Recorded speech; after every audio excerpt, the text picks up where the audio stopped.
Isang mapagpalang araw po ng Sabado sa inyong lahat mga kapatid. Sabado po ngayon pagkatapos ng bagong taon at Sabado bago sumapit ang pagdiriwang sa dakilang kapistahan ng Epifania.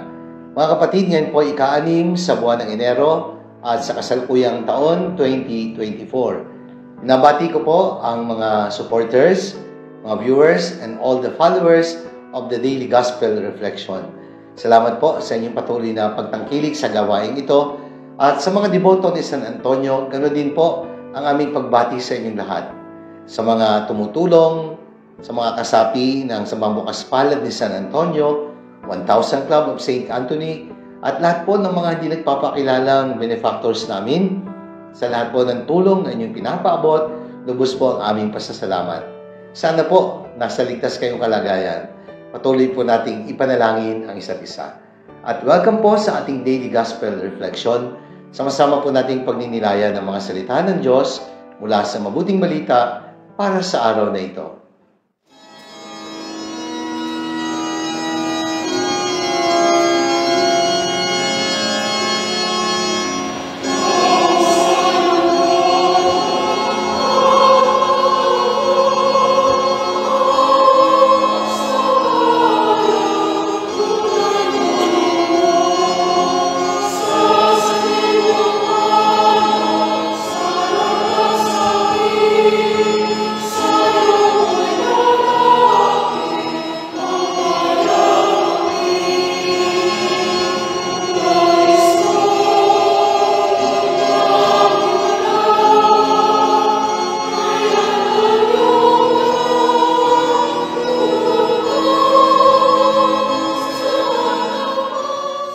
Mga minamahal kong kapatid, ngayon pong araw ng Sabado, ika-6 sa buwan ng Enero, at Sabado, pagkatapos ng bagong taon, bago sumapit ang Epifania.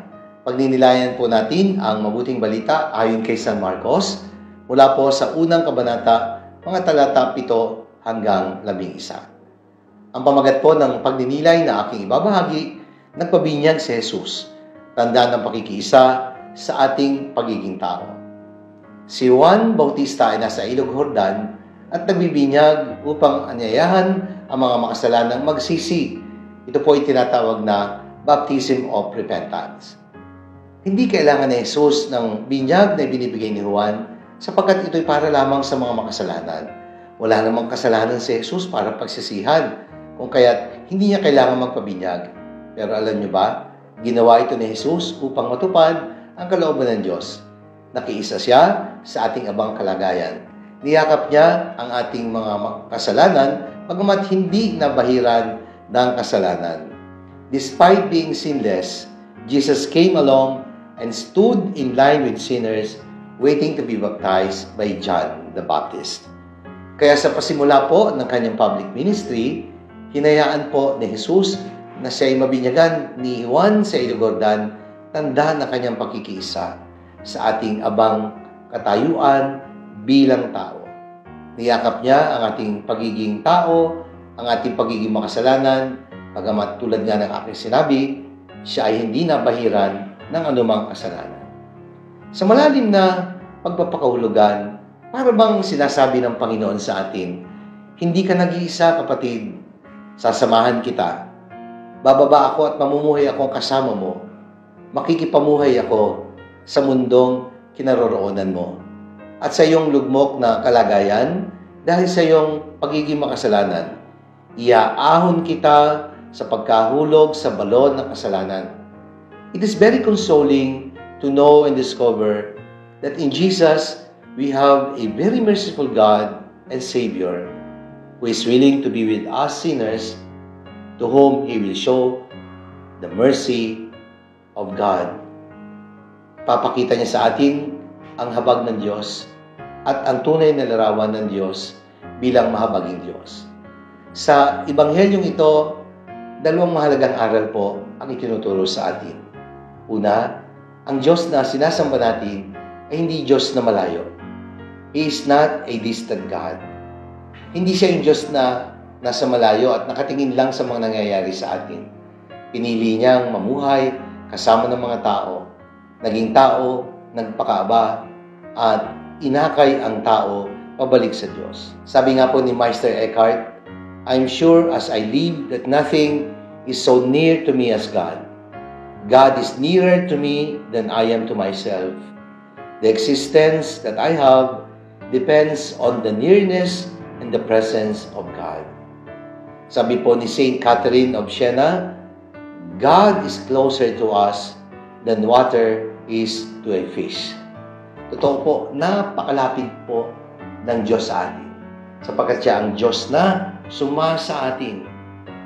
Diyos na laging kasama natin at kailanman hindi humiwalay sa atin. At minsan nga po, sabi ni San Agustin, when God loves each of us, He loves each of us as if there were only one of us. Napaka-personal ng pag-ibig ng Diyos na kapag siya nagmahal, para bang ikaw na lang ang nag-iisang tao sa mundo na kailangang mahalin. Napakalapit. Napaka-personal. God is never a distant God. Kaya nga, sa pangalawang aral, itinuturo po sa atin that in Jesus, we discover that He is really our Emmanuel, the God who is always with us. Kaya mga kapatid, kapag ang buhay ay tila nagiging napakabigat dalhin, sa mga hamon at pagsubok ng buhay, all you have to do is to kneel and pray, and you will see God who is always one. Kaya nga mga kapatid, when life starts to get hard, when life becomes difficult and too heavy to carry, kneel and start praying, and you will see that God is one in your pains. He mingles our tears with His own tears. He smiles with us when we are happy, and He weeps with us when we are weeping. Mga kapatid, may purpose po ang Diyos sa mga nangyayari sa buhay ng bawat isa sa atin. He has a reason for our struggles.